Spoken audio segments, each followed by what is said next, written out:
खबरों की शुरुआत करते हैं गुजरात की खबर के साथ। पीएम मोदी को पिछले 26 साल से राखी बांधने वाली उनकी पाकिस्तानी बहन कमर जहां ने इस साल भी उनके लिए बेहद खास राखी बनाई है। राखी के साथ भाई बहन के प्यार का संदेश देने वाली लिखावट ने दोनों के 26 साल पुराने रिश्तों को नरेंद्र मोदी के प्रधानमंत्री बनने के बाद भी जिंदा रखा है। अपने भाई के लिए राखी बनाने वाली ये है पाकिस्तान की कमर जहां, जो पिछले 26 सालों से प्रधानमंत्री नरेंद्र मोदी के हाथों पर राखी बांधती हैं और हर बार यही दुआ करती हैं कि उनका भाई अपनी जिंदगी में तरक्की करे और सुरक्षित रहे। इसके साथ ही कमर जहां ने भाई बहन के प्यार को दिखाते हुए एक चिट्ठी भी लिखी है। कमर जहां का कहना है कि उनका ये रिश्ता 26 साल पुराना है। ये तब का रिश्ता है जब प्रधानमंत्री नरेंद्र मोदी बीजेपी में सिर्फ जनरल सेक्रेटरी हुआ करते थे। दरअसल कमर जहां को प्रधानमंत्री नरेंद्र मोदी का पाकिस्तानी बहन इसलिए भी कहा जाता है क्योंकि उनका जन्म पाकिस्तान में हुआ था, लेकिन उनकी शादी भारतीय पेंटर मोहसिन शेख के साथ हुई थी।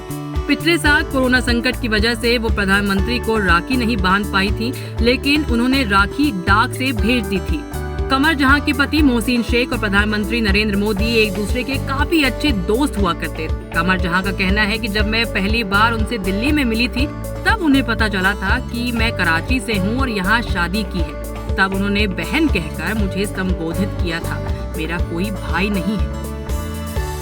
दूसरी खबर महाराष्ट्र से है। मुंबई के पास ठाणे जिले के उल्हासनगर में आज के युग का श्रवण कुमार देखने को मिला। एक बेटे ने अपनी मां की बरसों की इच्छा पूरी की।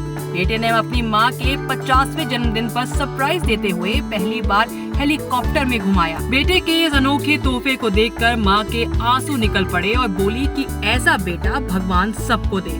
बेटे की तरफ से मां को दिया गया ये तोहफा पूरे शहर में चर्चा का विषय बना हुआ है। रेखा दिलीप गरड महाराष्ट्र के सोलापुर जिले के बार्शी की रहने वाली हैं। शादी के बाद वो अपने पति के साथ उल्हासनगर रहने लगी थी, लेकिन जब उनके बच्चे छोटे थे तो पति की अचानक मौत हो गई थी।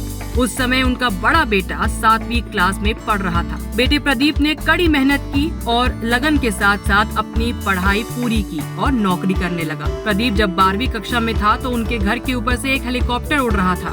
तब उनकी माँ ने कहा था कि क्या कभी हम भी हेलीकॉप्टर में बैठ पाएंगे। माँ की यही बात प्रदीप के मन में बैठ गई और समय बीतता गया। आखिरकार बेटे ने इतने पैसे कमाए कि जन्मदिन पर माँ के सपने को पूरा कर दिया। तीसरी खबर झारखंड से है। रांची से करीब 15 किलोमीटर दूर पिस्का नगरी गांव के रहने वाले ज्ञानराज गांव की मिट्टी में वैज्ञानिक बनने और इसरो जाने के सपने बो रहे हैं। ग्रामीण परिवेश के बच्चे भी कहते हैं कि उनका सपना काबिल बनना है, कामयाब नहीं। काबिल बने तो कामयाबी झक मार के पीछे आएगी। बच्चे ड्रोन मेकिंग से लेकर रोबोटिक्स की जानकारी और नई तकनीक गढ़ने और जानने में दक्ष है। ज्ञानराज पीएसए ग्रुप के सदस्य हैं, जो साइंस से जुड़े विषयों पर प्रधानमंत्री नरेंद्र मोदी को सुझाव देता है। ज्ञानराज बीटेक है और अच्छे ऑफर छोड़कर ग्रामीण बच्चों में छिपी वैज्ञानिक प्रतिभा को निखारने के लिए मेहनत कर रहे हैं। वो फिल्म 3 इडियट्स के फुनसुक वांगड़ू की तरह ही झारखंड के रैंचो बनने में दिलचस्पी रखते हैं। ज्ञान ATL लैब चलाते हैं और यहाँ पढ़ने वाले हर बच्चे को साइंटिस्ट बनाकर इसरो भेजना चाहते हैं। बच्चे भी इसरो के सपने बो रहे हैं और अलग करने की सोच अभी से रखते हैं। ज्ञान की प्रतिभा को अब तक सिर्फ उसी इलाके के बच्चे जानते थे, लेकिन कौन बनेगा करोड़पति की हॉट सीट पर बैठने के बाद उन्हें पूरा देश जानने लगा है। सदी के महानायक अमिताभ बच्चन ने ज्ञानराज की तुलना 3 इडियट मूवी के रैंचो उर्फ फुनसुक वांगड़ू के किरदार से की थी।